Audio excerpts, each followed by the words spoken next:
एक चींटी और कबूतर जंगल में रहते थे। जंगल में कौन कौन रहता था? चींटी और कबूतर। हाँ, बहुत तेज हवा चल रही थी एक दिन जंगल में। तो चींटी पेड़ पर थी। हवा चलने पर चींटी किस में गई? तालाब में।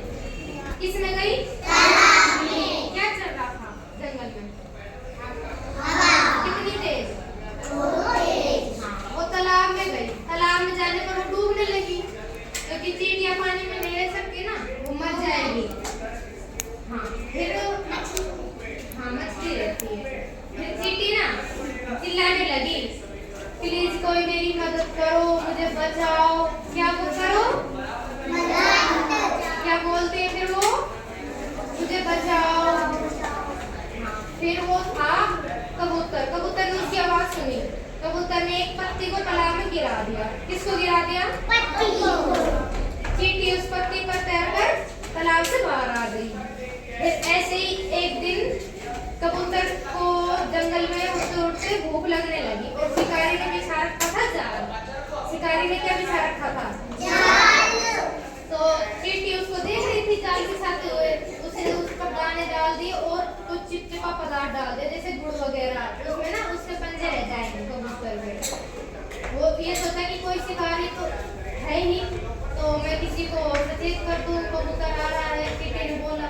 चींटी ने तेज तेज आवाज लगाई, कबूतर को नहीं सुनाई दी। क्यों नहीं सुनाई दी? क्योंकि चींटी जमीन पर थी, कबूतर आसमान में था। फिर ऐसे ही शिकारी को देखते देखते उसने सोचा कि ऐसे तो ये शिकारी कबूतर को अपने जाल में फंसा लेगा। तो चींटी ने सोचा कि मैं क्यों ना शिकारी को ही काट लूं। शिकारी को काटा चींटी ने तो शिकारी चिल्लाने लगा। कबूतर चौकन्ना हो गया कि भाई यहाँ पर तो कुछ गड़बड़ है। अगर मैं शिकारी के हाथ लग गया तो मैं कैद हो जाऊंगा, वो मुझको पकड़ लेगा। क्या कर लेगा? पकड़ लेगा। ऐसी चींटी ने किसकी सहायता की? कबूतर की। कबूतर शिकारी के हाथ में जाने से बच गया। अच्छा, फिर अब मैं आपसे एक क्वेश्चन करूं। Yes ma'am. एक दूसरे की मदद किसने की थी? चींटी ने। इससे हमें क्या सीख मिलती है? सीख क्या मिलती है हमें इससे? एकता में शक्ति है। क्या है? हमें सबकी मदद करनी चाहिए ना? आप भी करोगे? कहानी किस किस को याद हो गई? अच्छा ये बताओ मुझे, तालाब में क्या गिरा था?